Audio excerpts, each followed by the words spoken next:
Hola Booktube, Emilio Suarez here, and I want to do a series. So let's see how it goes. This would be the first episode of the series called Let's Talk About. And in this case, we're gonna be talking about this book. This is How It Always Is by Laurie Frankel. I talked about this book like 2 weeks ago in my Friday reads, and I finished it after 2 weeks because I'm a slow reader. And this is what it is about. Okay, we're gonna read fast the synopsis. This is Claude. He's 5 years old, the youngest of five brothers, and loves peanut butter sandwiches. He also loves wearing a dress and dreams of being a princess. When he grows up, Claude says he wants to be a girl. Rosie and Pen want Claude to be whoever Claude wants to be. They're just not sure they're ready to share that with the world. Soon the entire family is keeping Claude's secret until one day it explodes. So, what I think about? Just before I'm gonna say something, I'm gonna be talking about a lot of plot details of the story. I want just to talk about structure, and I'm a screenwriter. I'm not a um, book writer, a novel writer. So probably my point of view of how you write something or how you present something is gonna be maybe very different. But I think a story is a story, and I can see it by what I know about screenwriting, how to do something. So maybe I'm gonna be talking about how the author wrote something that I thought was very interesting because the way you are supposed to write things. Not you're supposed to, but the best way I think you should write something. So the book, I really liked it. So this is it. No, sorry. Uh, I liked it. I don't think it's a great book, but I think it's a good book, and I think not that everybody should read it, but everybody should read everything. So read if you want. Um, you don't want to know anything about the novel, you can just skip this video and read it, and then when you read the novel, you can come back and we can compare notes. So this is what I liked about the book, about the story. Okay, um, it's a family of 7 people. The parents, Rosie and Penn, and the 5 sons, with Claude being the youngest. And there's a lot of points of view of the family. This family specific, it's okay with Claude get dressed as a girl or thinking that he's a girl or a princess. They have no problem with that, which I liked. I kind of tired of watching the part where there's somebody in the family who's not dealing with this kind of situation, because this goes um, this is bigger, and sometimes we don't see how big these situations can be. It's not only about what the family is gonna think, it's about what do you do with your life when you're outside in the world, and that's what the story is doing, which I really liked. That thing that and they say it in the novel. Here in the house, he can wear whatever he wants, he can be whoever he wants to be, and they love him and enjoy him and everything. But when he goes to school, that's where the the difficult things start happening, because he has to deal with society, and he's just a kid. He doesn't even know how to argue what it is, because he doesn't even know what he is. And it's not like he's in this state where, by the way, sometimes I'm gonna use he, sometimes I'm gonna use she, just as the novel, because that's kind of how I was watching him slash her, because he changes his name from Claude to Poppy. and that was really cute. And uh, I lost my train of thought. Anyway, when he goes outside, he doesn't even oh yes, he doesn't even know. He's not thinking about himself. I mean, he's thinking about himself, but not in a way that, oh, I'm in this big dilemma and I feel like I'm in the middle of something. Just living life, and their parents and their families trying to make his life as easy as possible. But how do you deal with the rest of the world? Because you have to live in a world, and that's what the story is about, and that's what I really liked about the story. The book's divided in four parts, and part one it's when they have Claude, and Claude says what he wants to be, and he started getting to school, um, and he started wearing weird things, and I said weird things because that's people usually was like they didn't understand why he was dressing maybe in a dress or as a fairy or what it was trying to be because just a kid that doesn't know. But the story takes place in like a 10-year space, which is great also because I can see a kid growing up in that aspect. So um, it was very, I don't know, it was very informative, should I say. Um, so they have their first problems, of course, with school. School is very like, yes, how we should call him. We should use him or her or what name and all of those things. And we think like, at least I was thinking like, oh, that's kind of great. At least they're trying to help the little kid, the child, trying to help Claude to feel more, I don't know, part of the community of the school. But then I start learning like he doesn't know the difference between one thing and the other thing. So maybe it was good for the parents. The parents thought it was great that um, he wasn't having trouble in school. But that's the problem, that school simplified everything, just that the family simplified things.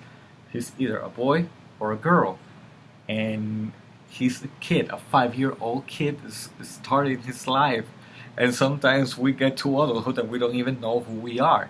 So that first part was great. That first part I really really liked it. And they have a trouble with the father of who was his former friend, and it was a kind of a very messy trouble. And that scene was great. Uh, a lot of tension in that scene, and they just decide to move, like to start all over again, to go to a place where he can be Poppy, and nobody needs to be asking questions about why this boy was wearing a dress. So that's where part two comes in.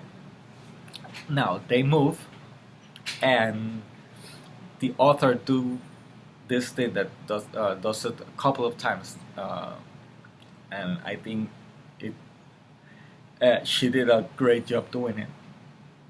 Where she presents a scene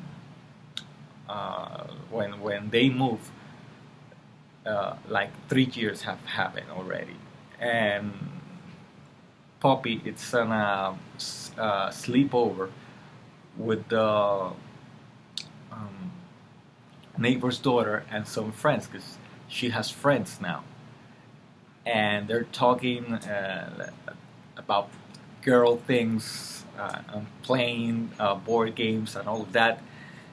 And it seems like for me it was some kind of a relief, and I felt like the parents felt with a relief because I was seeing like, oh, Poppy now can be whatever she wants to be. She can be Poppy, but I wasn't thinking very straight. because now the author goes back after that scene, goes back and explains to you, it tells you the story of how that happened, how Poppy has friends now, and we have seen this a lot of times in movies and in books where they give you a scene and then they go back to a scene, like in a backstory format, flashback, so you can know how things got there. And I think she did a great job doing those scenes, and this is why, because that's very difficult. I mean, writing a straight line story, it's difficult enough. So imagine writing a story, telling one part, and then going back to explain. And this is why it's difficult. I have done that a lot of times in screenwriting. It's not the same, but it's still very difficult because you do a scene and you present the scene, and then you go back to explain how things got there and what we used to do, because I used to do it when I was starting writing. It's just put the things that go straight to the scene that I just present. So just give the details that you have to give, so people, the audience or the reader, just say, ah, that's how it got there. Oh, that's how it got there. Like watching the Star Wars movies after you have seen Star Wars 4, 5, and 7, 4, 5, and 6, yes, and then you see 1, 2, and 3, and then oh, that's how that happened. But you're not supposed to do that. I mean, it's inevitable to say those things, to say, oh yes, that's how it happened. But she creates a flashback scene when where I wasn't thinking so much about how things got to the scene that I already read, because it was a very interesting scene, a scene that can live by itself, scene that doesn't need the scene that we just read to live. And that's the difficult part of writing. She did that like 3, 4 times in the story, and I think she did really, really good, because I was interested in both scenes. It's like, I don't know.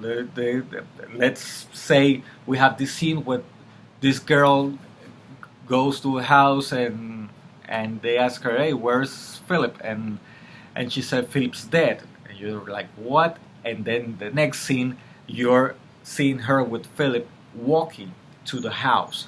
So now you're waiting for the moment that he's gonna die, or if she's lying or not. But at the moment that you see somebody, for example, wearing a mask with a gun in his hands, now you're thinking that's how he died.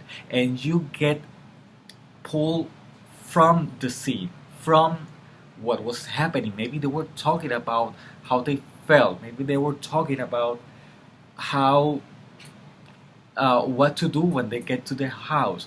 They were talking about their feelings or something, and you get lost because you put somebody just to explain how the person died, and you're just they pull you out of the scene and put you in the scene that you already read, and the first scene just lost. And sometimes you want to be like, I'm gonna be smarter, so I'm just gonna put that guy, so everybody's going to think that that guy is the one who kills Philip.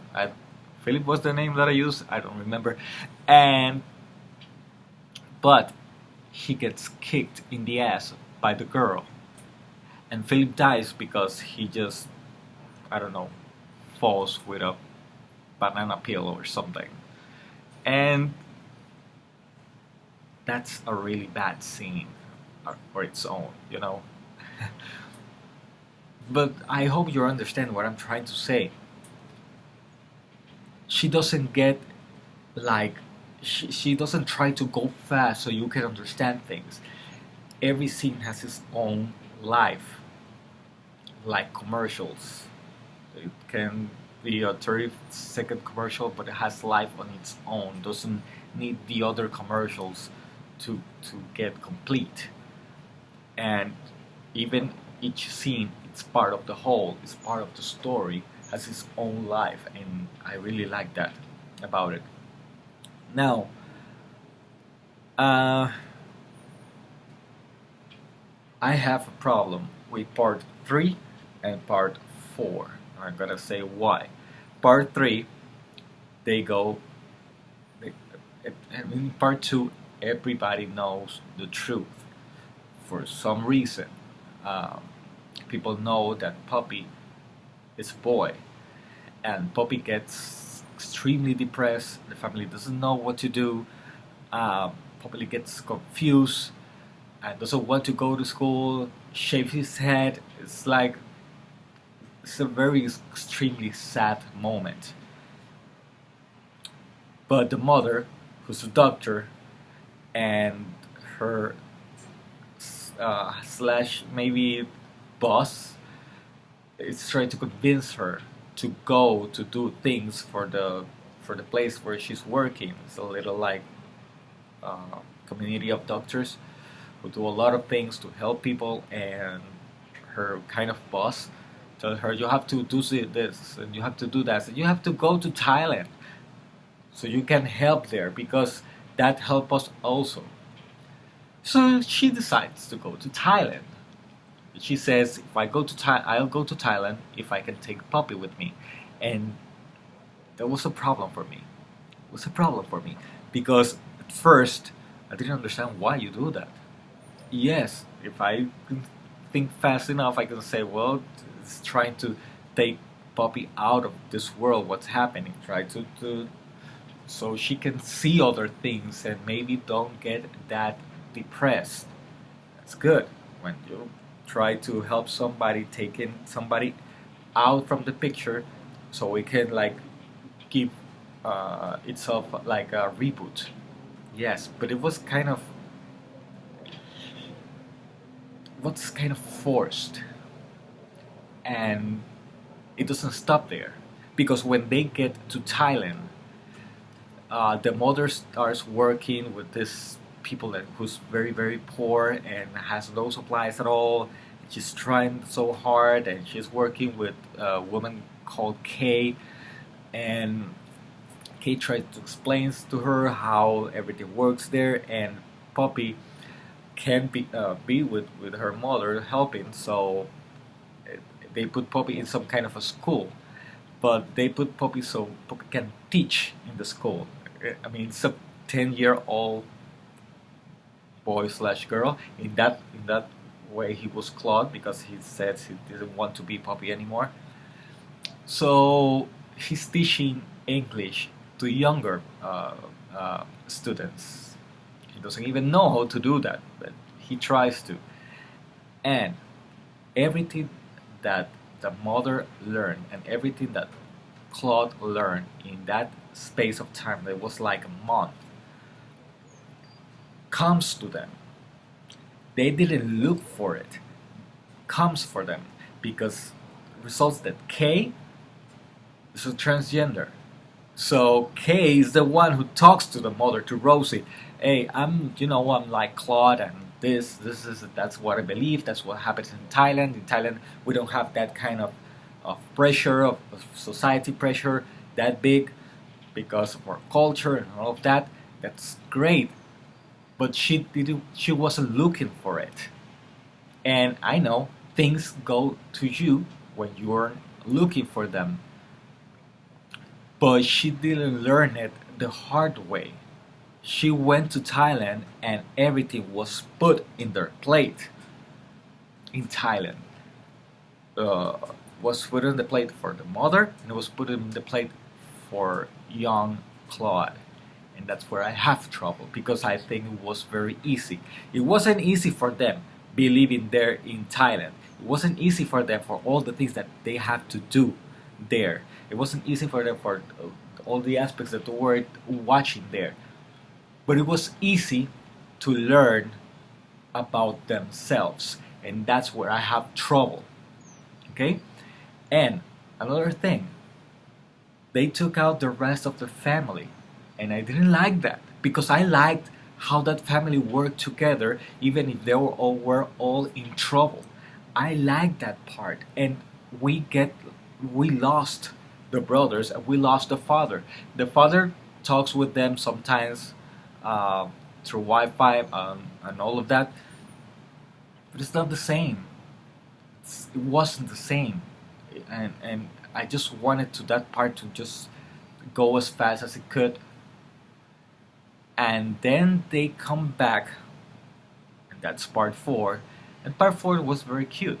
Part four was nice, but part four is when Claude comes back as Puppy to school, and I understand the most difficult part for Puppy was to say, I don't know what I am, and I just want to live one day at a time, and let's see what happens with changes. We keep changing, and just accept that, and go straight to school, knowing that things are going to be difficult when you are a transgender. And that's kind of the thing that Poppy had to learn through the story. Yes. But I didn't like how it was put. Why? Because Poppy returns for a St. Valentine's dance at school and nobody says anything. And I know kids forget things. I understand that. But no, kids don't forget things. I mean, I have nieces that don't forget things in like years, and they know everything by detail. But the problems that Bobby had starts getting resolved by its own. One of the kids that was kind of a bully to her when they discovered that Puppy was a boy, says that he's sorry. And yeah, of course, that can happen. But it results that he's not that kind of a bad kid. And I'm not saying the kids that do that are bad kids, because they're just kids. They don't understand. And comes from the family. The family doesn't know, sometimes can explain everything to a kid. So it was new. But gets in a way where the little kid just go to Poppy, say, hey, I'm sorry for this, for that, for all that I said. You want to dance? And they dance. And it's cute. It's nice. But it looked forced. And I have problem with that. It looked forced because then Poppy start talking about, oh, but you're a good guy because when we were in second grade you did this and we were in third grade you did that, and gives us a lot of information that wasn't presented to us before, so we can make our own judgment of the kid. And I think that's trick. I think there was a moment where I need to finish this novel like now and blah blah blah, let's put everything there. I don't think that's what Laurie, the author, wanted. She wants to write the best story that she could. Yes. And I really liked the story. Sometimes we as authors, as writers, we don't notice certain things. And I don't know, we discover those things with people, or the audience starts telling those things. Doesn't mean this is bad. Maybe this is a great novel, written a very good written novel, but that's how I see it. It was easy for them. And then the best friend of Poppy, who wasn't talking to her because she says he lies to her, didn't tell her all the truth, everything about that he was a boy, she was a boy, or she was a girl with a penis or whatever.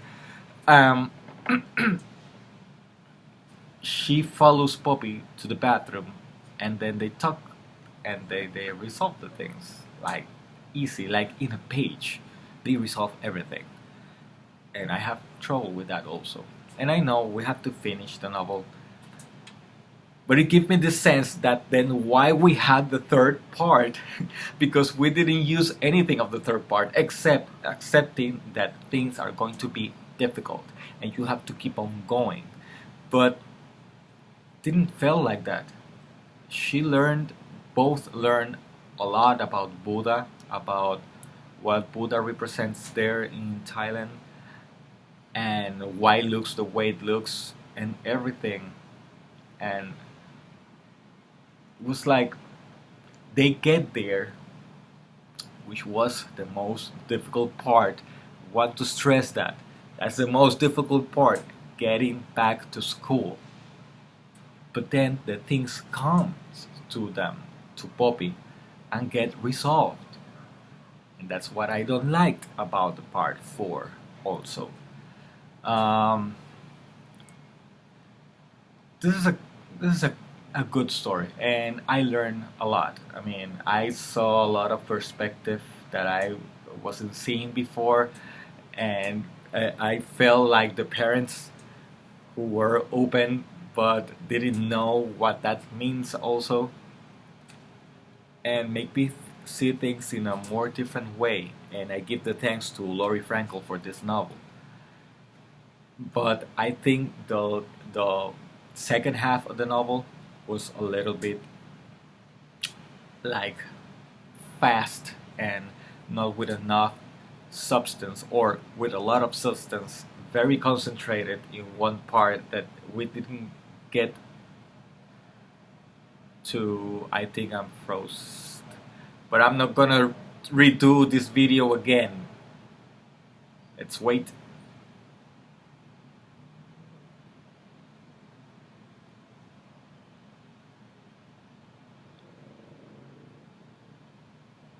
Okay. The video froze, but I'm not gonna do it again because this is the second time I have done this video. Anyway, this is it. That's what I think about this book. About This Is How It Always Is by Laurie Frankel. I hope you have liked this, and I hope I can keep continuing doing this. I want to continue, and I'm going to continue doing this because it helped me also to write and to see structure, and to maybe explain things to you in structure as we think as screenwriters. So thank you very much, and I hope to see you soon enough, and to see all your comments or make your own videos and tell me about it so I can go and watch your videos. So see you around. Okay? Gracias, BookTube.